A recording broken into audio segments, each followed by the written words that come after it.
If you want to blur the edges of an image in Photoshop, there's a very clean and reliable way to do it, and I'm going to walk you through the whole process step by step. This is a great technique for portraits, product shots, social media graphics, or any image where you want the viewer's attention pulled toward the center. And the best part is, once you learn this method, you can use it again and again on any photo you work with. Before we jump in, make sure to hit the like button if this tutorial helps you, and subscribe for more Photoshop tips, editing tricks, and easy how-to guides. Alright, let's get started. First, open your image in Photoshop. Once it's loaded, look over at the Layers panel on the right side. If your image layer has a small lock icon next to it, that means it's locked as a background layer. To unlock it, just double-click the layer name, and rename it to Layer Blur. Then click OK. This gives you full editing access and lets you apply effects properly. Now we need to define where the blur should begin. This is the part that tells Photoshop what area should stay sharp and what area should gradually fade out. To do that, grab either the Rectangular Marquee tool or the Elliptical Marquee tool from the toolbar on the left. The tool you choose depends on the shape you want. If you want a soft Vignette-Style blur, the elliptical option works really well. If you want more of a framed look, the Rectangular Selection is a good choice. Click and drag to create a selection inside your image, leaving a border of space between the selection and the outer edge of the canvas. The area inside the selection will remain clear and the outer edges are what will blur. Take your time here because the size of this selection will directly affect how your final image looks. If you select too much, the blur will be too close to the center. If you leave too much space, the blur may feel too weak. Next, we need to invert the selection. Right now, Photoshop is selecting the center area, but we want the opposite. We want the edges, not the middle.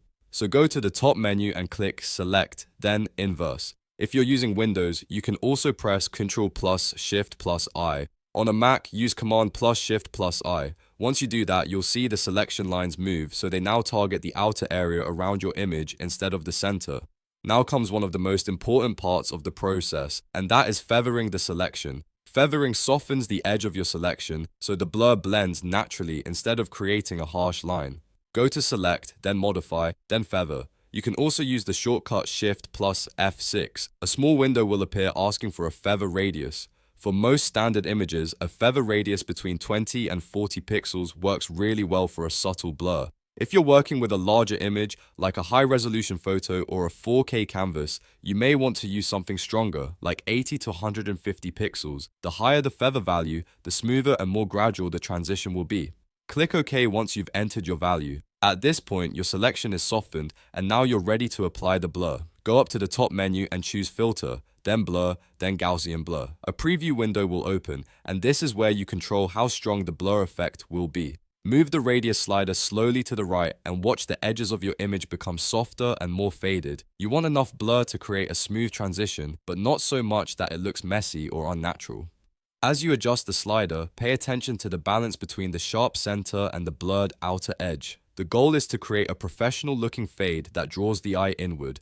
Once it looks right, click OK to apply the effect. Finally, press Ctrl+D on Windows or Command+D on Mac to deselect the selection and remove the marching ants. Now you can see your finished image with beautifully blurred edges and a clean, polished look. And that's it. You've just learned how to blur the edges of an image in Photoshop using a simple selection, feathering, and Gaussian blur.